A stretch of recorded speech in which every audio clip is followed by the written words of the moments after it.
જય શિવશંકર. મિત્રો, આ દુનિયામાં લાખો મંત્રો છે. દરેક મંત્રનું પોતાનું મહત્ત્વ છે, પોતાની શક્તિ છે, પોતાનું એક આધ્યાત્મિક સ્થાન છે.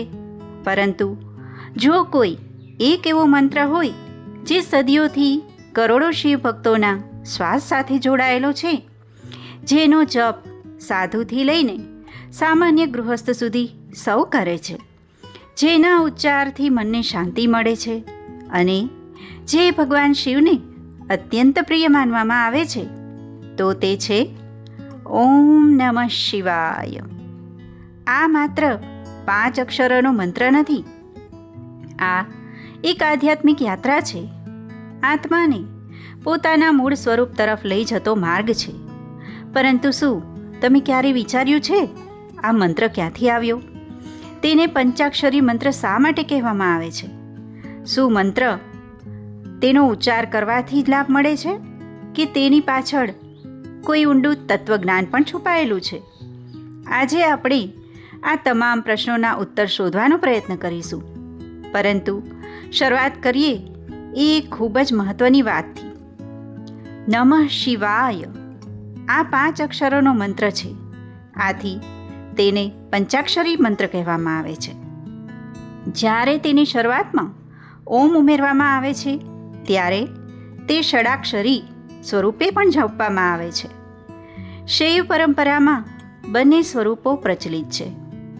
ઓમને પરબ્રહ્મના પ્રતીક તરીકે માનવામાં આવે છે અને નમઃ શિવાય ભગવાન શિવને સમર્પિત પ્રમાણરૂપ મંત્ર તરીકે માનવામાં આવે છે. અર્થાત, હે કલ્યાણ સ્વરૂપ ભગવાન શિવ, હું આપને નમન કરું છું. પરંતુ આ તો માત્ર શબ્દાર્થ છે. આ મંત્રનો સાચો અર્થ તેની અંદરના તત્વમાં છે. હવે પ્રશ્ન એ છે, આ 5 અક્ષરોમાં એવું શું રહસ્ય છે કે હજારો વર્ષોથી અસંખ્ય ભક્તો આ મંત્રનો જપ કરતા આવ્યા છે? શૈવ પરંપરામાં આ 5 અક્ષરોને માત્ર શબ્દો માનવામાં આવતા નથી. તે આધ્યાત્મિક ચેતનાના 5 પ્રતીકો તરીકે પણ સમજાવવામાં આવે છે. ચાલો હવે આપણે એક પછી એક દરેક અક્ષરનો અર્થ સમજવાનો પ્રયત્ન કરીએ. ન. પરંપરાગત અર્થઘટનમાં ન આપણને નમ્રતા તરફ લઈ જાય છે. ભગવાન સુધી પહોંચવાનો માર્ગ અહંકારથી નહીં, વિનમ્રતાથી ખુલ્લો થાય છે. જ્યાં અહંકાર હોય છે ત્યાં જ્ઞાન ટકી શકતું નથી. ભગવાન શિવનું સમગ્ર જીવન પણ આ જ સંદેશ આપે છે. તેઓ મહાદેવ હોવા છતાં વૈભવમાં નહીં, પરંતુ સાદગીમાં રહે છે. આથી ન આપણને શીખવે છે કે પહેલું પગલું ભગવાન તરફ નહીં, પોતાના અહંકારથી દૂર જવાનું છે. બીજો અક્ષર છે મ. માનવ જીવનમાં સૌથી મોટું બંધન શું છે? મારું, મારું ઘર, મારું ધન, મારું પદ, મારી પ્રસિદ્ધિ. પરંતુ શાસ્ત્રો વારંવાર યાદ અપાવે છે કે આ બધું ક્ષણભંગુર છે. મ આપણને મમત્વને સમજવાની પ્રેરણા આપે છે. ત્યાગનો અર્થ બધું છોડી દેવાનો નથી, પરંતુ એ સમજવાનો છે કે આ બધું સમયસર બદલાઈ જવાનું છે. જ્યારે આ સમજ આવે ત્યારે મન હળવું બનવા લાગે છે. ત્રીજો અક્ષર છે શિ. શિવ શબ્દનો એક અર્થ કલ્યાણ પણ માનવામાં આવે છે. એટલે શિ આપણને કલ્યાણની દિશામાં આગળ વધવાની પ્રેરણા આપે છે. ભગવાન શિવે હલાહલ વિષ પોતાના માટે નહીં, પરંતુ સમગ્ર સૃષ્ટિના કલ્યાણ માટે સ્વીકાર્યું. આ ઘટના આપણને યાદ અપાવે છે કે સાચી ભક્તિ માત્ર પોતાના સુખ માટે નથી, બીજાના હિતનો વિચાર પણ ભક્તિનો જ એક ભાગ છે. ચોથો અક્ષર છે વા. પરંપરાગત પ્રતિકાત્મક અર્થમાં વાને જીવન શક્તિ અને પ્રવાહ સાથે જોડવામાં આવે છે. જેમાં હવા સતત વહે છે, તેમ જીવન પણ સતત બદલતું રહે છે. કોઈ પણ પરિસ્થિતિ કાયમી નથી. સુખ હોય કે દુઃખ બંને પસાર થઈ જાય છે. ભગવાન શિવ આપણને પરિવર્તનને સ્વીકારવાની શક્તિ આપે છે. પાંચમું અને અંતિમ અક્ષર છે ય. પરંપરાગત આધ્યાત્મિક અર્થઘટનમાં ય જીવાત્મા અને પરમાત્મા વચ્ચેના સંબંધની યાદ અપાવે છે. માનવ જીવનનો અંતિમ હેતુ માત્ર ભૌતિક સફળતા નથી. પોતાના સાચા સ્વરૂપને ઓળખવાનો પ્રયત્ન પણ એટલો જ મહત્વનો છે. પંચાક્ષરી મંત્રનો અંતિમ અક્ષર જાણે ભક્તને આમંત્રણ આપે છે, પોતાના અંતરમાં રહેલા શિવ તત્વને ઓળખો. શિવ પરંપરાની કેટલીક વ્યાખ્યાઓમાં પંચાક્ષરી મંત્રના 5 અક્ષરોને 5 મહાભૂતો સાથે પણ સાંકેતિક રીતે જોડવામાં આવે છે. પૃથ્વી, જળ, અગ્નિ, વાયુ અને આકાશ, આ 5 તત્વોથી સમગ્ર સૃષ્ટિનું નિર્માણ થયું હોવાનું ભારતીય દર્શન કહે છે. ભગવાન શિવને આ 5 તત્વોના અધિષ્ઠાતા તરીકે પણ સ્મરણ કરવામાં આવે છે. તેથી કેટલાક આચાર્યો પંચાક્ષરી મંત્રને સમગ્ર સૃષ્ટિ સાથે એકત્વનો અનુભવ કરાવતો મંત્ર માને છે. અત્યાર સુધી આપણે પંચાક્ષરી મંત્રના 5 અક્ષરોનું પ્રતિકાત્મક મહત્વ સમજ્યું. હવે એક મહત્વનો પ્રશ્ન: આ મંત્રનો જપ કેવી રીતે કરવો? શું તેના માટે કોઈ વિશેષ નિયમ છે? અને શું દરેક વ્યક્તિ આ મંત્રનો જપ કરી શકે? ચાલો પરંપરાગત દૃષ્ટિકોણથી આ પ્રશ્નોના ઉત્તર સમજીએ. શિવ પરંપરામાં નમઃ શિવાયને સંવર્જન માટે કલ્યાણકારી મંત્ર માનવામાં આવે છે. તેથી સામાન્ય ભક્તિ અને ભગવાન શિવના સ્મરણ માટે અસંખ્ય ભક્તો આ મંત્રનો જપ કરે છે. જો કે કેટલીક પરંપરાઓમાં વિશિષ્ટ સાધનાઓ માટે ગુરુ પાસેથી દીક્ષા લેવાનું મહત્ત્વ પણ જણાવવામાં આવ્યું છે. આથી બંને પરંપરાઓનો આદર કરવો યોગ્ય છે. જો તમે સામાન્ય ભક્તિભાવથી ભગવાન શિવનું સ્મરણ કરવા માગો છો તો શ્રદ્ધા અને પવિત્ર ભાવ સાથે મંત્ર જપ કરી શકો છો. અને જો કોઈ વિશેષ સાધના કે અનુષ્ઠાન કરવું હોય તો યોગ્ય ગુરુના માર્ગદર્શનનું સ્થાન મહત્વનું માનવામાં આવે છે. ઘણા લોકો પૂછે છે, મંત્ર કેટલા વખત બોલવો? 108 વખત કે 1008 વખત કે વધુ? પરંતુ ભારતીય આધ્યાત્મિક પરંપરા એક સુંદર વાત કહે છે: સંખ્યા કરતાં ભાવ વધુ મહત્વનો છે. જો મન ચંચળ હોય અને માત્ર ગણતરી પૂર્ણ કરવાની ઉતાવળ હોય તો જપનો સાચો લાભ મળવો મુશ્કેલ બને. પરંતુ જો એકાગ્રતા, શ્રદ્ધા અને સમર્પણ હોય તો થોડો સમયનો જપ પણ મનને શાંત બનાવવામાં મદદરૂપ થઈ શકે છે. ભગવાન શિવ ભાવના ભૂખ્યા છે. તેઓ ભક્તના હૃદયને જુએ છે, માત્ર શબ્દોને નહીં. પરંપરાગત રીતે બ્રહ્મ મુહૂર્તને આધ્યાત્મિક સાધના માટે ઉત્તમ સમય માનવામાં આવ્યો છે. સૂર્યોદય પહેલાંનું શાંત વાતાવરણ મનને એકાગ્ર કરવામાં સહાયક બને છે. પરંતુ તેનો અર્થ એવો નથી કે બીજા સમયે મંત્ર જપ ન થઈ શકે. ઘણા ભક્તો સવારે પૂજા દરમિયાન, સાંજે દીપ પ્રગટાવ્યા પછી અથવા દિવસ દરમિયાન અનુકૂળ સમયે પણ ઓમ નમઃ શિવાયનો જપ કરે છે.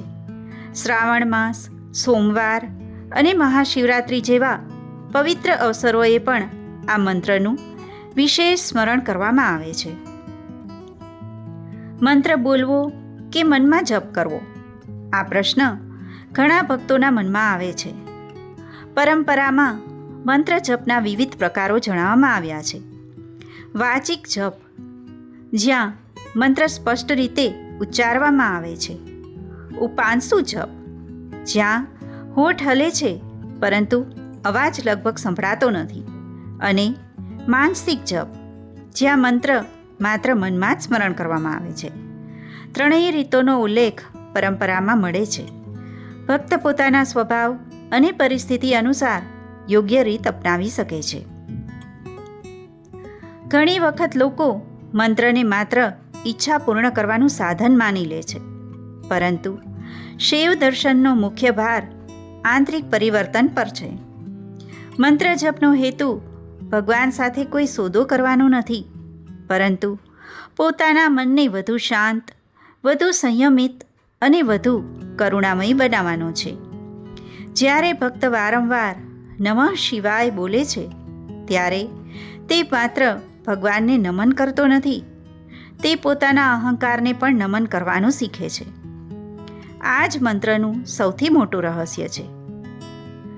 કેટલાક લોકો માને છે કે જો ઉચ્ચારણમાં નાની ભૂલ થઈ જાય તો મંત્રનો કોઈ લાભ મળતો નથી, પરંતુ ભક્તિ પરંપરામાં ભાવને ખૂબ મહત્ત્વ આપવામાં આવ્યું છે.